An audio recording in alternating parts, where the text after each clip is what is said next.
Hello, we're gonna go back and start looking at games since it's been a while since I even looked at one. So, like I said last time, this time we're gonna look at Elder Scrolls Online and seeing if it's worth it to play in 2020. So, Noble Plays.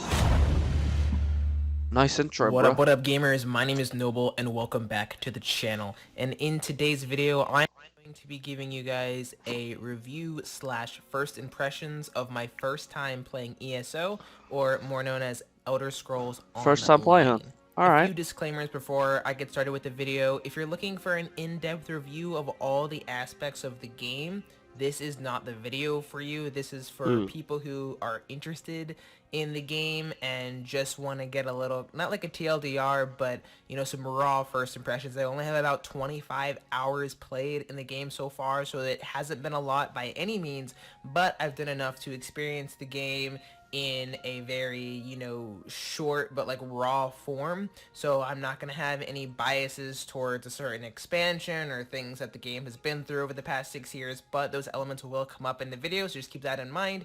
If you're someone who is interested in trying this MMO, I think this would be a good video for you, so you kind of get a better idea of what you're gonna get into right off the bat. But anyway guys, let's go ahead and get right into the video. The first thing that I want to talk about, guys, is the expansive world and zones that you have. I only bought the base game, so I can't speak about, any of the other expansions and what zones those places unlock, but from the base game, it is by far some of the most beautiful things I've ever seen. I literally get lost in this world and I am perfectly fine with being lost. I get to walk around, ride around on my mount if I want to, and just explore the starting area for, like a particular race or class. It all depends on, what you choose.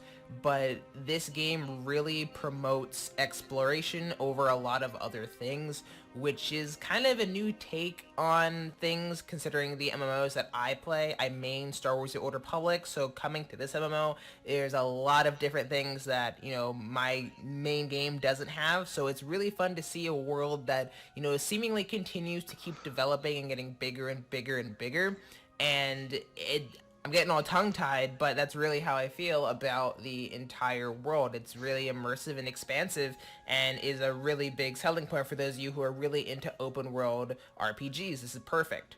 If you guys like questing, then you'll love the questing format in ESO. They are very long quests, and after you complete a quest, you Very long immediately go quest. into doing another one, because there's a lot of story arcs to this game. Even in some of the side quests I've noticed, there's just very like there's a huge amount of layers to every quest, so it's nice to just instead of just do one and then be done, you're kind of like doing a own little like mini story within the story. There's just so many. I've only done a handful, maybe like 6 or 7, but like those will take you a good while to complete. So as a new player and things to do just from the base game, there's a lot to be done. The thing that I had to get used to that Star Wars The Old Republic has that this game doesn't is fully voiced cutscenes during, like, when you're talking with like NPCs. Not only do you talk in Star Wars The Old Republic, but also the NPCs, you're picking up a quest from. So how you do dialogue in this game is you pick from a number of choices,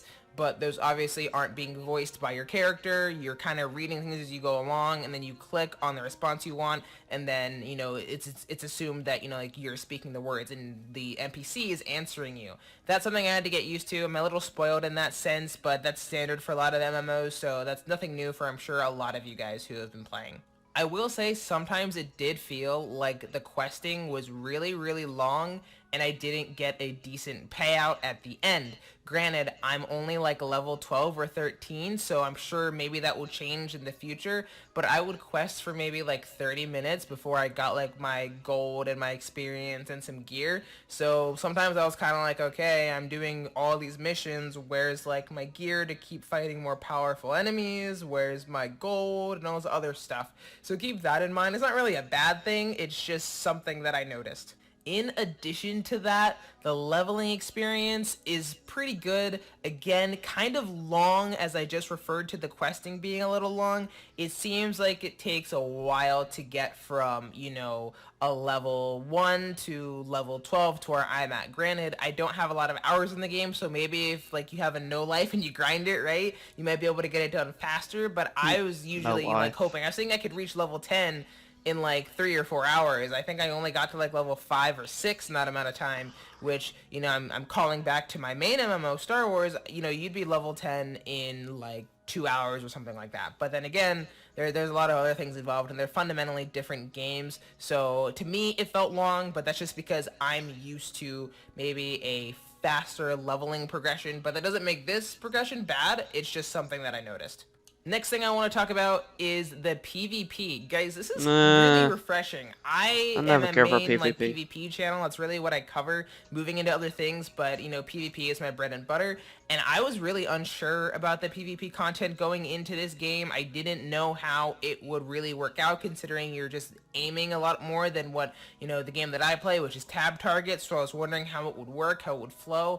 And honestly, I had a really fun time. It's the most fun I've had in ESO so far. It actually, believe it or not, it reminded me Hmm. of playing Oddball in Halo, believe it or not. It's weird, but Pod it just World gave me those and vibes. Halo. Obviously, I'm playing Battlegrounds, and there's a grab bag of different game modes and things you can participate in, as well as the open world PvP that I have not gotten to experience yet. When I do, I'll make a video specifically on that because I love PvP. And I'll also do a more I don't care in-depth for review PvP. of Battlegrounds after I have more time in it.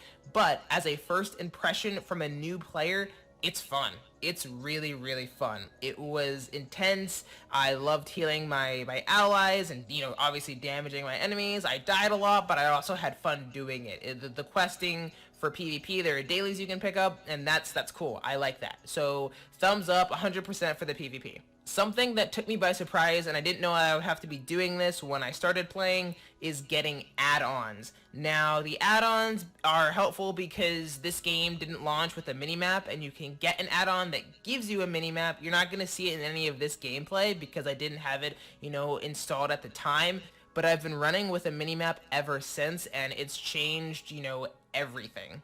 There are a lot of different add-ons, like you can figure out where all the sky shards are, where all the crafting nodes are, so you can get resources faster. There's a whole bunch of them. I haven't even explored all of the add-ons, but it's definitely a new thing. I know WoW does this as well, but it's something that I've never, seen or been accustomed to, so having these is kind of cool. It's a little, unique thing about this game, I think, outside of WoW, like I said, so definitely something to consider picking up when you get in because it's going to help your leveling experience. It definitely helped me knowing, like how to get, more crafting parts and figuring out where some sky shards are. I figured out where sky shards are on my own, but it's nice to kind of have them. That way you just know where you're going. You can kind of make things flow a little bit better.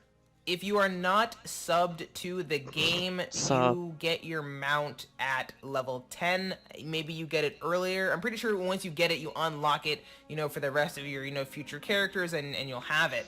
So level 10 mount is not bad. I definitely missed it through levels 1 through 9. It was a little bit, not tedious, but it just took a while to get from place to place. But once I got a mount, I was really happy, and I don't even have like the fastest mount. I have to level up my riding skills and my speed skills constantly, but more on that in other videos. But other than that, like, it's cool. The mounts are cool. There's not a lot of mounts in the game, which is kind of sad. Like, I know you can get stuff from the shop, but it's basically just horses, and there's like a lion and some other things and some limited edition mounts, but I was kind of disappointed with how few mounts they had compared to other MMOs where they literally have hundreds to choose from.